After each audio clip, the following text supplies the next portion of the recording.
BNP সংস্কার চায় না বলে অভিযোগ তুলে কোনো মহল জল ঘোলা করতে চায় বলে অভিযোগ করেছেন দলটির স্থায়ী কমিটির সদস্য আমির খসরু মাহমুদ চৌধুরী। রাজধানী গুলশানে এনডিএম এর সাথে লিয়াজো কমিটির বৈঠক শেষে তিনি কথা বলেন। যেসব সংস্কারে সমঝোতা হয়েছে ঐকমত্য কমিশনের, তা জাতিকে জানানো উচিত বলেও মন্তব্য করেন আমির খসরু। এই প্রক্রিয়া শেষ করে দ্রুত জুলাই চার্টার তৈরি করে সেটিতে রাজনৈতিক দলগুলোর স্বাক্ষর করার তাগিদ দেন তিনি।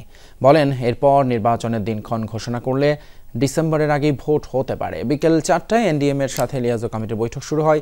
এরপর গণফোরামের সাথেও বৈঠক করে বিএনপি। তাদের হাতে সবগুলো আছে, যে বিষয়গুলো ঐক্যমত হয়েছে। কিছু কিছু মহল ঘুরে বলে বেড়াচ্ছে, একটা প্রপাগান্ডা শুরু করেছে, ওনারা সংস্কার চায় না, ইনারা সংস্কার চায় না। এটা তো জল ঘোলা করা ছাড়া আর কোনো উপায়, আর কোনো উদ্দেশ্য আছে বলে আমি মনে করি। পিওরলি জল ঘোলা করছে। এখানে জল ঘোলা করার কোনো সুযোগ নাই। সবাই প্রস্তাব দিয়ে ফেলেছে। আপনাদের দায়িত্ব কোথায় ঐক্যমত হয়েছে সেটা জাতির সামনে তুলে ধরে।